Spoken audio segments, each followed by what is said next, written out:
चलिए हम देखते हैं साइंस के एनसीईआरटी क्लास 8 के तीसरा चैप्टर है। चैप्टर के नाम है सेंसलेसिस, रेसे और प्लास्टिक। देखते हैं पोशाक जिन्हें हम पहनते हैं कपड़े से निर्मित होते हैं और कपड़े प्राकृतिक अथवा कृत्रिम स्रोतों से बनाए जाते हैं। और क्या आप कुछ प्राकृतिक रेसों का नाम बता सकते हैं? रेसों का उपयोग विविध प्रकार के अनेक घरेलू वस्तुओं के निर्माण हेतु किया जाता है। रेसों में निर्मित कुछ सामान्य वस्तु की सूची बनाइए, उन्हें प्राकृतिक और कृत्रिम रेसों में निर्मित वस्तु से विभाजित करने का प्रयास कीजिए। आपने कुछ वस्तुओं के कृत्रिम में चिन्ह क्यों किया? आपने अपनी पिछली कक्षाओं में पढ़ा कि प्राकृतिक रेसे जैसे कपास, ऊन, रेशम आदि पौधे अथवा जंतुओं से प्राप्त होते हैं। दूसरी ओर संश्लेषित रेसे मनुष्यों द्वारा बनाए जाते हैं, इसलिए ये संश्लेषित अथवा मानव निर्मित रेसे कहलाते हैं। संश्लेषित रेसे क्या है? तो धागे से जुड़े मनकों के हार में पाई जाने वाली एक रूप बनावट को स्मरण करने का प्रयास किया है। जैसे चित्र में दिया गया है उसी समान कुछ कागज क्लिपों को जोड़कर एक लंबी श्रृंखला बनाने का प्रयास कीजिए।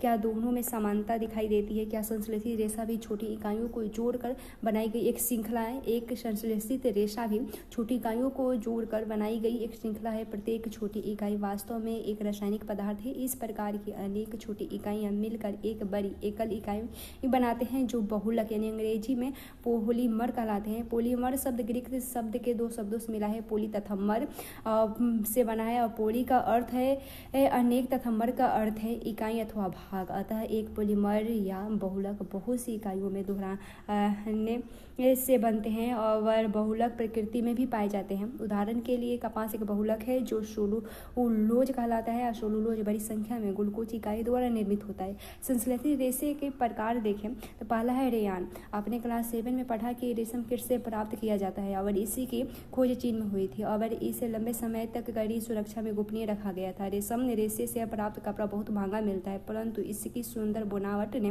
प्रत्येक व्यक्ति को मोहित किया। रेशम को कृत्रिम रूप से बनाने का प्रयास किए गए। 19वीं शताब्दी का अंतिम छोर पर वैज्ञानिकों को रेशम समान गुणों वाले रेशे प्राप्त करने में सफलता प्राप्त हुई। इस प्रकार का रेशा काष्ठ लुगदी के रासायनिक उपचार से प्राप्त किया गया। यह रेशा रेयान अथवा कृत्रिम रेशा कहलाया और यद्यपि रेयान प्राकृतिक स्रोत काष्ठ लुगदी से प्राप्त किया जाता है, यह एक मानव निर्मित रेशा है और यह रेशम से सस्ता होता है, परंतु इस रेशम रेशे के सामान बुना जा सकता है। इससे रंगों की कई किस्मों में रंगा जा सकता है। रेयान को कपास के साथ मिलाकर बिस्तर की चादरें बनाते हैं अथवा ऊन के सामान मिलाकर कलीन या गलीचा बनाते हैं। दूसरा देखें नायलॉन देखें तो एक अन्य मानव निर्मित रेशा है नायलॉन और इसे 1931 में बिना किसी प्राकृतिक कच्चे माल यानी पौधे या जंतु से प्राप्त का उपयोग किए बनाया गया और इसका निर्माण कोयले जलवायु से किया गया। यह प्रथम पूर्ण रूप से संश्लेषित रेशा है। नायलॉन रेशा प्रबल प्रयास और हल्का था। यह चमकीली और धुलने में सुगम था, अतः यह कपड़ों के निर्माण हेतु बहुत प्रचलित था। क्या नायलॉन रेशा वास्तव में इतना प्रबल है कि हम इससे नायलॉन पैराशूट और चट्टानों पर चढ़ने हेतु रस्से बना सकते हैं? हम नायलॉन में निर्मित कई वस्तुओं को उपयोग करने में लाते हैं, जैसे जुराबे, रस्से, तंबू, दांत साफ करने का ब्रश और कारों की सीट में पट्टे, स्लीपिंग बैग यानी शयन थैला और उसके बाद सर्दे आदि। नायलॉन का उपयोग पैराशूट और चट्टानों पर चढ़ने हेतु रस्सों के निर्माण में किया जाता है। ऊपर से यहाँ चित्र में जो दिया गया है कि नायलॉन का तार इस्पात के तार से अधिक प्रबल होता है। भुजो कहता है क्या नायलॉन के रेशे सचमुच इतने मजबूत होते हैं कि हम उसके पैराशूट और चट्टानों पर चढ़ने का रस्सी का निर्माण कर सकें? कुछ क्रियाकलाप के हिसाब से समझे थे। एक क्लिप युक्त लोहे का स्टैंड लीजिए, लगभग 60 सेंटीमीटर लंबा एक सूती धागा लीजिए और इसे क्लैंप से बांध दीजिए जिससे यह स्वतंत्र रूप से लटक जाए, जैसा कि यहाँ चित्र में प्रदर्शित किया गया है। फिर मुक्त सिरे पर एक हुक्का लगा पलड़ा बांध दीजिए और जिससे में बांट रखे जा सके और पलड़े में एक एक करके बांट तब तक रखते चले जाइए जब तक कि धागा टूट ना जाए। धागे को तोड़ते हेतु धागे को तोड़ने हेतु आवश्यक कुल भार को लिख लीजिए और यह भार रेशे की सामर्थ्य बतलाता है। इसी प्रक्रिया को ऊन, पॉलिएस्टर, रेशम और लाइनोन के धागे का साथ दोहराइए। आंकड़ों को सारणी 3.2 की भांति सारणीबद्ध कीजिए। धागों को उनके बढ़ते सामर्थ्य के क्रम में सुव्यवस्थित कीजिए और आप रेशे यानी धागों को लटकाने हेतु दीवार पर लगे एक हुक अथवा नुकेल का उपयोग कर सकते हैं और दूसरे सिरे पर पॉलीथीन की थैली बांध सकते हैं। बाटू के स्थान पर आप एक ही आकार वाली एक कांच की गोलियां यानी गुटिकाओं का उपयोग कर सकते हैं। सावधानी रखें कि सभी धागे एक ही लंबाई एवं लगभग एक ही मोटाई के होने चाहिए। उसके बाद पॉलिस्टर और एक्रिलिक देखें। पॉलिस्टर एक अन्य संश्लेषित रेशा है और मैनी धागा है और ऐसे रेशे से बने कपड़े में आसानी से सिलवटें नहीं पड़ते हैं। यह सपाट रहता है और सरलतापूर्वक धुल जाता है, अतः यह वस्त्र सामग्री हेतु पर्याप्त उपयोगी पदार्थ है। अपने लोगों को सुंदर पॉलिस्टर कमीजें और अन्य परिधान पहने अवश्य देखा होगा। टेरिलीन एक लोकप्रिय पॉलिस्टर है। इसे बहुत महीन रेशों में खींचा जा सकता है जिसे फिर किसी भी अन्य तंतु सामान बुना जा सकता है।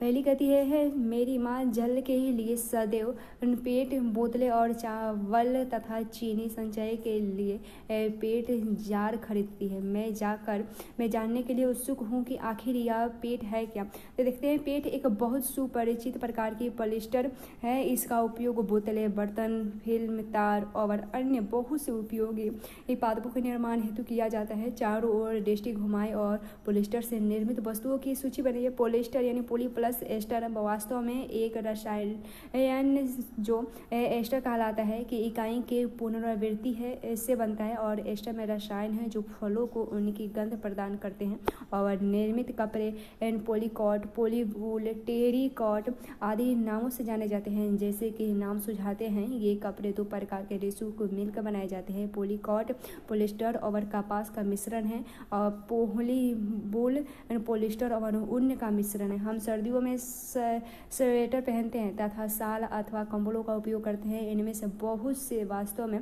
प्राकृतिक ऊन से निर्मित नहीं होते, यद्यपि वे ऊन के सदृश दिखाई देते हैं। ये अन्य प्रकार के संश्लेषित रेशे से तैयार किए जाते हैं जो एक्रिलिक कहलाता है। प्राकृतिक स्रोतों से प्राप्त ऊन काफ़ी महंगी मिलती है और जबकि एक्रिलेट से बनी वस्तु अपेक्षाकृत सस्ती होती है। ये विविध रंगों में उपलब्ध होती हैं। संश्लेषित रेशे अधिक टिकाऊ और पहुंच के भीतर होते हैं जिससे ये प्राकृतिक रेशों की अपेक्षा अधिक लोकप्रिय है। आप पूर्व में प्राकृतिक रेशों को जलाने का क्रियाकलाप कर चुके हैं और क्रियाकलाप 3.6 में क्लास 7 में यदि आप संश्लेषित रेशों को जलाने का प्रयास करें तो आप पाएंगे कि इनका व्यवहार प्रकृति रेशों से भिन्न है और आप यह भी पाएंगे कि संश्लेषित रेशे गर्म करने पर पिघल जाते हैं और यह वास्तव में संश्लेषित रेशों का एक हानिकारक गुण है। यदि वस्त्रों में आग लग जाती है तो यह बहुत आपदाजनक हो सकता है और कपड़ा पिघल सकता है और पहनने वाले व्यक्ति के शरीर में चिपक जाता है। अतः हमें प्रयोगशाला अथवा रसोई घर में कार्य करते समय संश्लेषित वस्त्र नहीं पहनना चाहिए। पहली कहती है, ओह अब मैं समझी कि मेरी माँ रसोई घर में काम करते समय पॉलिस्टर से बने वस्त्र क्यों नहीं पहनती है। सभी संश्लेषित रेशे पेट्रोलियम मूल के कच्चे माल जो पेट्रोरसायन कहलाते हैं। ये विविध प्रक्रियाओं द्वारा तैयार किए जाते हैं। संश्लेषित रेशों के गुणधर्म देखें। कल्पना कीजिए कि आज वर्षा का दिन है और आप किस प्रकार का छाता प्रयोग में लाएंगे और क्यों। संश्लेषित रेशे अद्वितीय गुणधर्मों वाले होते हैं जो उन्हें परिधान सामग्री हेतु लोकप्रिय बनाते हैं। ये शीघ्र सूखते हैं, अधिक चलाऊ, कम महंगे, आसानी से उपलब्ध और रखरखाव में सुविधाजनक होते हैं। निम्नलिखित क्रियाकलाप संपादित कीजिए और स्वयं इससे सीखिए। एक आकार के 2 कपड़े के टुकड़े लीजिए और प्रत्येक लगभग आधा मीटर वर्ग का हो और इसमें से एक प्रकृति रेशे से निर्मित होने चाहिए और दूसरा संश्लेषित रेशे से बना हो सकता है। इन टुकड़ों के चयन हेतु अपने माता पिता की मदद ले सकते हैं। टुकड़ों को पृथक बीकरों या मगों में भिगोइए और जिनमें बराबर मात्रा में जल भरा हो। 5 मिनट बाद कपड़े के टुकड़े को पात्रों से निकाल लीजिए और उन्हें कुछ मिनट धूप में फैलाइए। प्रत्येक पात्र में शेष रहे जल के आयतन की परस्पर तुलना कीजिए। क्या संश्लेषी रेशे प्राकृतिक रेशे की अपेक्षा कम जल सूखते हैं? क्या वे सूखने में कम समय लेते हैं? यह क्रियाकलाप आपको संश्लेषी कपड़ों के गुण धर्मों के बारे में क्या बतलाते हैं? अपने माता पिता से इन कपड़ों के प्राकृतिक रेशे की तुलना में चिरस्थायित्व यानी टिकाऊपन, मूल्य और रख रखाव के विषय में जानकारी प्राप्त कर सकते हैं। प्लास्टिक के बारे में देखें तो आप घर पर प्रतिदिन काम में लाने वाले बहुत सी प्लास्टिक की वस्तुओं की परिचय होंगे और यह इस प्रकार की वस्तु और उनके उपयोग की सूची बनाइए। संश्लेषी रेशे की एक प्लास्टिक भी एक बहुलक है और सभी प्लास्टिकों में इकाइयों की व्यवस्था एक ही प्रकार के नहीं होते। कुछ में ये रेखीय होती है तो अन्य में यह तेर्यकबद्ध होती है यानी क्रॉसबद्ध होती हैं। प्लास्टिक की वस्तुएं सभी संभवतः आकारों और साइजों में उपलब्ध होते हैं, जैसे आप चित्र में यहाँ 3.7 में देख सकते हैं। क्या आपको आश्चर्य नहीं होता है कि यह कैसे संभव है? तथ्य यह है कि प्लास्टिक आसानी से सांचे में ढाला जा सकता है और अर्थात इसे कोई भी आकार दिया जा सकता है। प्लास्टिक का पुनः चक्रण हो सकता है, इससे पुनः प्रयुक्त किया जा सकता है, इसे रंगा और पिघलाया जा सकता है, इसे बेल कर चद्दरों में बदला जा सकता है अथवा इससे की तारें बनाई जा सकती है। इसलिए इनके इतने विभिन्न प्रकार के उपयोग हैं।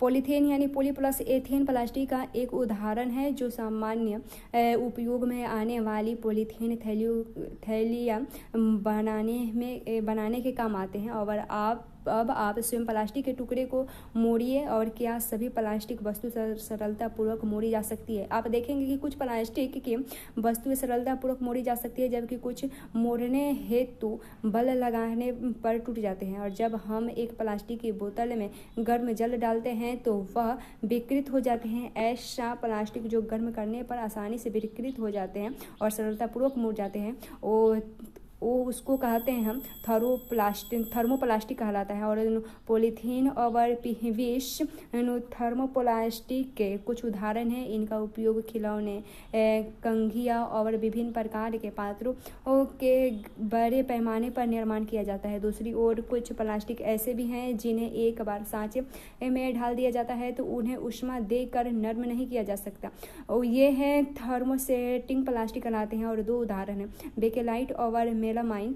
बेकेलाइट ऊष्मा और विद्युत का कुचालक है। यह बिजली के स्विच, विभिन्न बर्तनों के हत्थे आदि बनाने में काम आता है। और मेलामाइन एक बहुउपयोगी पदार्थ है। यह आग का प्रतिरोधक है तथा अन्य प्लास्टिक की अपेक्षा ऊष्मा को सहने की अधिक क्षमता रखता है। यह फर्श की टाइलें, रसोई के बर्तन और कपड़े बनाने के उपयोग में लिया जाता है। और जो आग का प्रतिरोधक कहते हैं, जैसे चित्र में यहाँ दर्शाया गया है, थर्मोप्लास्टिक और थर्मोसेटिंग प्लास्टिक के विभिन्न उपयोग को प्रदर्शित किया गया है। ये ऊपर वाला है थर्मोसेटिंग प्लास्टिक के निर्मित वस्तुएं।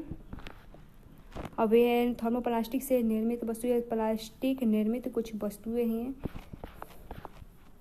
विकल्प पदार्थ प्लास्टिक देखें तो यदि हम कोई खाद्य सामग्री, जल, दूध, अचार, सूखे मेवे आदि के संचय करने के सोचे तो प्लास्टिक पात्र सबसे सुविधाजनक लगते हैं। इसका कारण उनका हल्का भार, कम कीमत, अच्छा सामर्थ्य और उपयोग में आसानी है। धातुओं की अपेक्षा हल्के होने के कारण प्लास्टिक का उपयोग कारों, वायुयानों और अंतरिक्ष यानों में भी होता है। उपयोग की यह सूची असीमित है। यदि हम चप्पल, फर्नीचर और सजावट की वस्तुओं आदि से गिनकर प्रारंभ करें, आइए अब हम प्लास्टिक के अभिलक्षणीय गुणों की विवेचना करें। तो प्लास्टिक अनअभिक्रियाशील है। आप जानते हैं कि लोहे जैसी धातुओं को जब नमी और वायु में खुला छोड़ दिया जाता है तो उनमें जंग लग जाता है, परंतु प्लास्टिक जल और वायु से अभिक्रिया नहीं करते। उनका संचारण आसानी से नहीं होता, इसलिए उनका उपयोग बहुत से रसायनों सहित विभिन्न प्रकार के पदार्थों के संचय हेतु होता है। किया जाता है। उसके बाद दूसरा देखिए प्लास्टिक हल्का, प्रबल और चिरस्थायी है। पूर्व काल में उपयोग में आने वाले बाल्टियों के बारे में अपने माता पिता और दादा दादी से बात करिए और किस पदार्थ की बनी बाल्टियाँ और मग आज आप उपयोग में ले रहे हैं। प्लास्टिक पात्रों को उपयोग में लाने के क्या लाभ है, क्योंकि प्लास्टिक बहुत हल्का, प्रबल, चिरस्थायी और विभिन्न प्रकारों और साइजों में ढाला जा सकता है, अतः यह विभिन्न उद्देश्यों हेतु उपयोग में लाया जाता है। प्लास्टिक सामान्यतः धातुओं की अपेक्षा सस्ते होते हैं। ये उद्योगों और घरेलू कार्यों में व्यापक रूप से उपयोग में लिए जा सकते हैं। और विभिन्न प्रकार के प्लास्टिक पात्रों की सूची बनाइए जिन्हें आप दैनिक जीवन में उपयोग करते हैं। प्लास्टिक कुचालक है।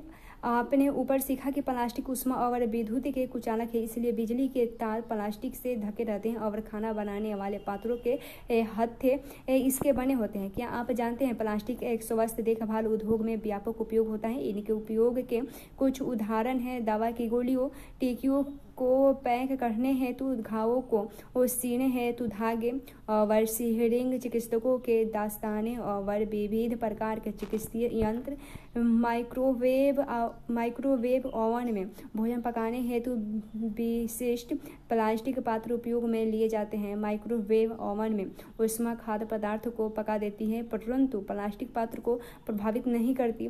और उसके बाद टेफ्लॉन एक विशेष प्लास्टिक है जिस पर तेल और जल चिपकता नहीं है और यह भोजन पकाने के पात्रों पर न चिपकने वाले परत लगाने में काम आती है।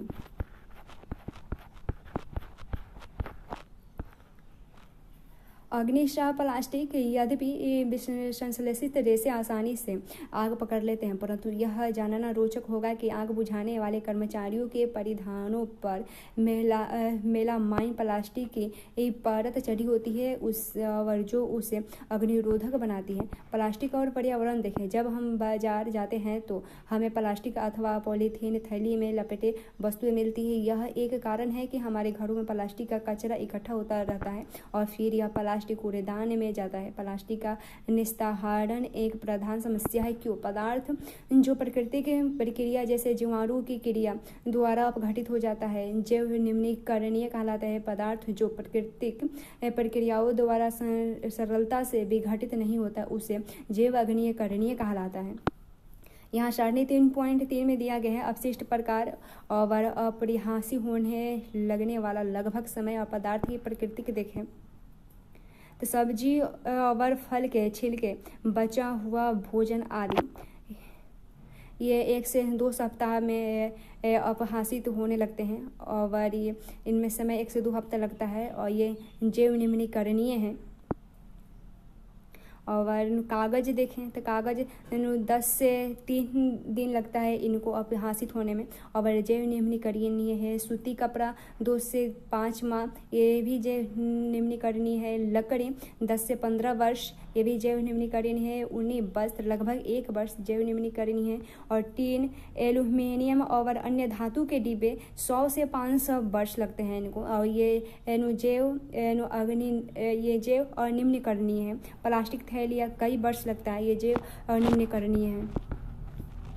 क्योंकि प्लास्टिक अपघटनीय होने में कई वर्ष ले लेता है, यह पर्यावरण हितैषी नहीं है, यह पर्यावरण प्रदूषण का कारण बनता है। इसका अतिरिक्त जब इस संश्लेषित पदार्थ को जलाया जाता है तो पूर्णतया जलने में लंबा समय लेता है। इस प्रक्रम में यह भारी मात्रा में विषैली धूम उत्सर्जित कर पर्यावरण दूषित करता है। इस समस्या का समाधान कैसे किया जा सकता है? यथासंभव प्लास्टिक के उपयोग में से बचिए। कपास या जूट के बने थैलों का प्रयोग कीजिए। जैव निम्नीकरणीय और जैव अनिम्नीकरणीय अपशिष्ट को अलग इकट्ठा करिए और इनका अलग निस्तारण कीजिए। इससे अपने घरों पर व्यवहार में लाइए। कुछ और तरीके से सुझाइए जिनके द्वारा आप प्लास्टिक पदार्थों के उपयोग को कम करने में सहयोग दे सकते हैं। प्लास्टिक अपशिष्ट को पुनः चक्रित करना बेहतर होगा। अधिकांश थर्मोप्लास्टिक पुनः चक्रित किए जा सकते हैं। जिन वस्तुओं का पुनः चक्रण किया जा सकता है उनकी सूची बनाइए। पुनः चक्रण के समय कुछ रंग प्रदान करने वाले अभिकर्मक मिला दिए जाते हैं। इससे पुनः चक्रित सामग्री का उपयोग विशेष रूप से खाद्य पदार्थों के संचय हेतु सीमित हो जाते हैं। एक उत्तरदायी नागरिक के रूप में 4 सिद्धांतों को याद रखिए। उपयोग कम करिए, पुनः उपयोग करिए और पुनः चक्रीय करिए और पुनः प्राप्त कीजिए। इस प्रकार की आदतें विकसित करिए जो पर्यावरण हितैषी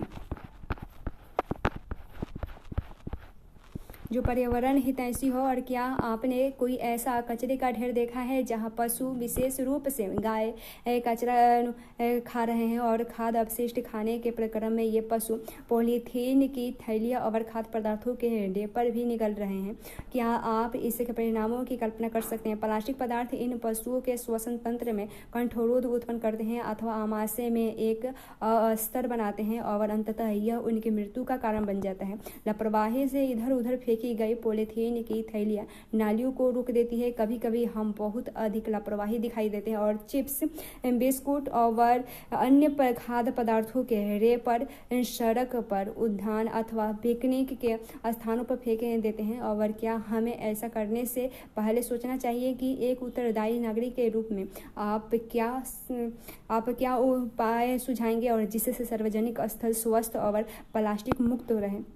रेशा विवेक देखें। प्लास्टिक की थैलियाँ जलाशय में अथवा सड़क पर नहीं फेंके और खरीदारी के लिए जाते समय एक सूती कपड़े का या जूट का थैला और लेकर जाइए और प्लास्टिक पदार्थों का उपयोग कम से कम करिए। उदाहरण के लिए प्लास्टिक के स्थान पर स्टील से बने भोजन रखने के डिब्बे को प्रयोग में लाइए। प्रमुख शब्द: एक्रिलिक, कृत्रिम रेशम, nylon, plastic, polyester, polymer, polythene, rayon, संश्लेषित रेशे, टेलिहीलिन और थर्मोप्लास्टिक, थर्मोसेटिंग प्लास्टिक।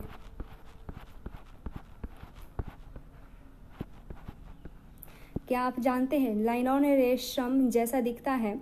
यह प्रबल और लचीला होता है। जब 1939 में नायलॉन सामने आया तो उसके मोहक गुणों ने जनता में सनसनी अथवा नायलॉन उन्माद उत्पन्न कर दिया और इस नए रेशे से बने महिलाओं के मोजे की भारी मांग थी। परंतु दुर्भाग्य से द्वितीय विश्व युद्ध के चलते नायलॉन उत्पाद का अधिकांश भाग पैराशूट बनाने हेतु काम में लिया जाने लगा। युद्ध के बाद जब मोजे का उत्पादन पुनः आरंभ हुआ तो उनकी पूर्ति मांग के अनुसार नहीं हो सकी। इस उत्पाद के लिए एक भारी का काला बाजार था और एक जोड़ा मोजे के लिए महिलाओं को कई घंटे लाइन में लगाना पड़ता था। कई बार नायलॉन उपद्रव भी हो जाते थे।